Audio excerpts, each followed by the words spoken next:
What's going on, guys? Welcome back to another video. Today we're going to do a test ride on this little baby, the new 2022 Nightster 975. Now, I have done the full walk around review. I'll put the link to that video down in the description, but today we're going to test ride it and I'm going to give you my thoughts. Let's jump into the video. Alright guys, let's jump into this test ride.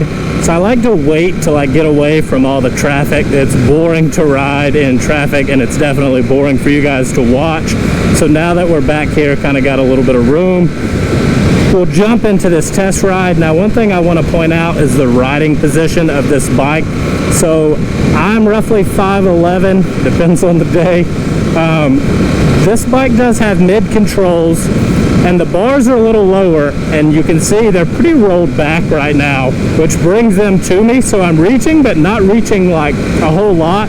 So honestly, it's pretty comfortable, like right out the box. Like, this feels really good to me.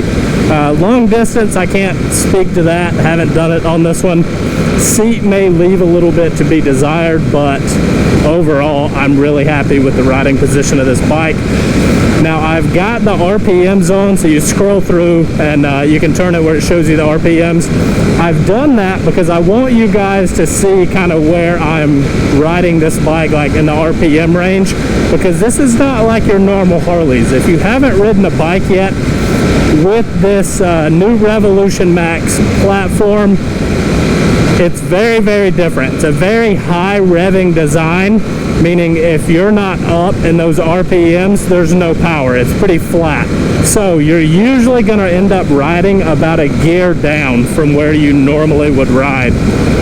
So I mean, I'm in fourth now, doing 4,000 RPMs. We're running 55, good comfortable speed. Bike feels good. When you crank on it, you can see it's there. Now, you'll notice I am riding in sport mode, and I'll talk about that. So on this bike, you have sport mode, you have rain mode, and you have road mode. So sport mode, pretty self-explanatory. That's when you uncork this bike, let it have all that it's got. Rain mode is the most mellow of all the riding modes, and if you're an experienced rider, especially on like dry normal conditions, there's going to be no real reason to use that.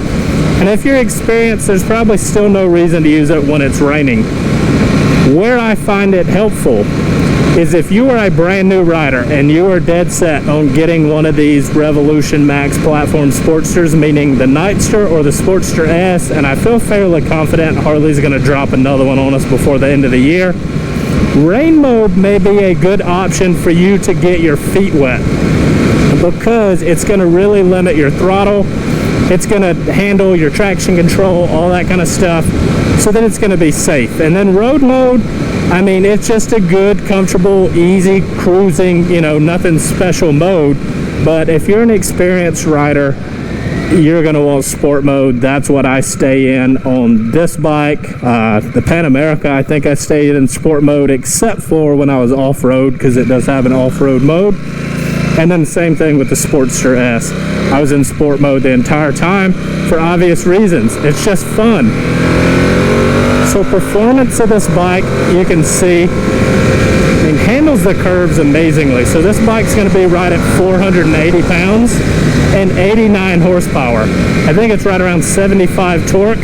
So it makes a good bit of power, especially to the weight ratio. Like, this thing is quick, and I mean, you can hate on it if you want to, but like I said about the Sportster S, if you see one of these bikes out in the wild, you better be bringing it. So like, don't be on some stock M8 Harley, you know, whatever, Softail, or heck, even a touring bike with the numbers this thing puts out, because you might get your feelings hurt, and whoever's riding it knows what they're doing. So it is a very fun bike. I love the performance of this bike. I'm also a fan of the looks of this bike. I think it looks really good.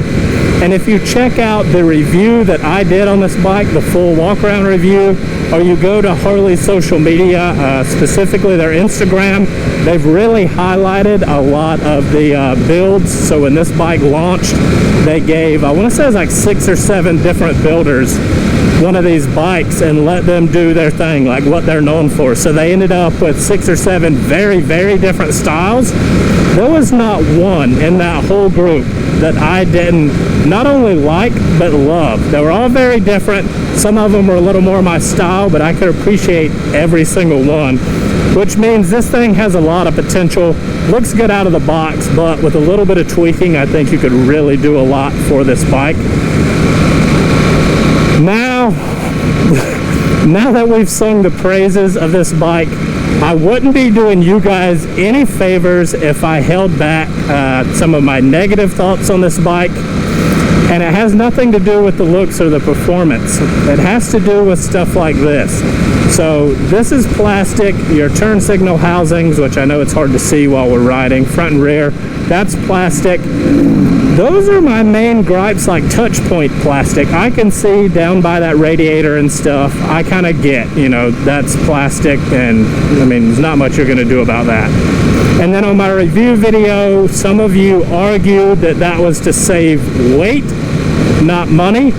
I strongly disagree with that statement. I mean, they could have made this piece aluminum, this little steel cast turn signal housings, little things like that. I feel confident this bike still would have been under 500 pounds. And I haven't really heard Harley like mention that sub 500 number. So I'm not even that certain that they really care that much about that. And at the end of the day, who's buying a Harley for weight? You know what I mean? So I get that they're kind of trying to do sport bike stuff with the Sportster S and now this Nightster. But at the end of the day, not those touch points, at least. All that to say, it's because of the price range. So we're going to take a quick break to brag on this thing. Like, I was curious about these tires in my review. I pointed out that Harley has always done the same tires on the Sportster. They switched brands on this one, and these things feel good, and this bike handles amazingly. Back to what I was saying though. For the price, this bike has an MSRP of $13,500.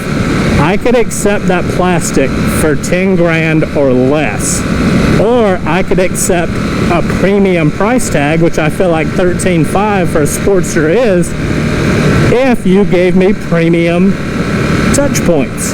And again, I know it seems small, but I mean, it's just, that's kind of what Harley's been known for a long time, is their fit and finish, their controls, their switch housings, especially their paint. The paint quality is really, really good.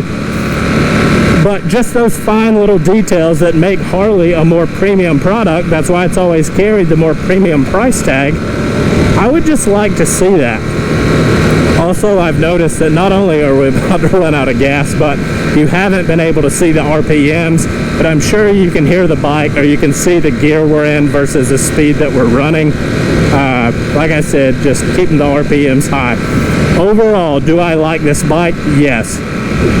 Was Harley right to make it? Also yes, because although I love the Sportster S, that thing looked so radical compared to any Sportster before it. A lot of people were not willing to accept it. To me, this thing has a much more conventional look, but with all the performance of this Revolution Max platform. So, I would say this was a good move on Harley's point. I just hope that they can kind of bring the price down. That rarely ever happens. I can't think of a time where the price has gone down on a bike. They seem to always go up. I mean, look at the 883 Iron. I feel like about definitely no more than 4 years ago, that was, correct me if I'm wrong, I feel like that was like a $9,800 bike or something, and now it's like $11,200 MSRP. It's crazy. I mean, I get inflation, and I'm also the one that argues what hasn't gone up. You know, we just passed a nice Chevy pickup truck, dream truck in high school, fully loaded Z71. Was 40 grand sticker price. I remember looking at them, you know, at night when the dealership was closed. Now that same thing, dude, if you get like a high country or something, you can run it up almost to 80 grand. So I get, you know, I can't play both sides. I'm just saying, it would be nice if Harley had more of an entry-level price point, which is why I think they're going to release another bike. I think it will be a 10 grand or less bike, but what size engine is it going to have? I hope it's at bare minimum this 975, and I hope it's not super cheesy, plasticky, you know. We saw that with those Street 750s and Street 500s, which, again, were fun to ride. I mean, allegedly, I may have dumped the clutch on the first one we got at the dealership and rode a nice little wheelie. But those things just felt cheap. They looked terrible. So I hope Harley learned from their mistakes in the past and they bring the heat with whatever Sportster comes next. Let me know what your guys' thoughts are. We're going to wrap this video up because I feel like I'm going to be stuck behind this truck on the way to the dealership. Thanks for watching, guys. If you made it to the end of the video, go ahead and give me a thumbs up. Subscribe if you're not already. I'll catch you guys in the next video.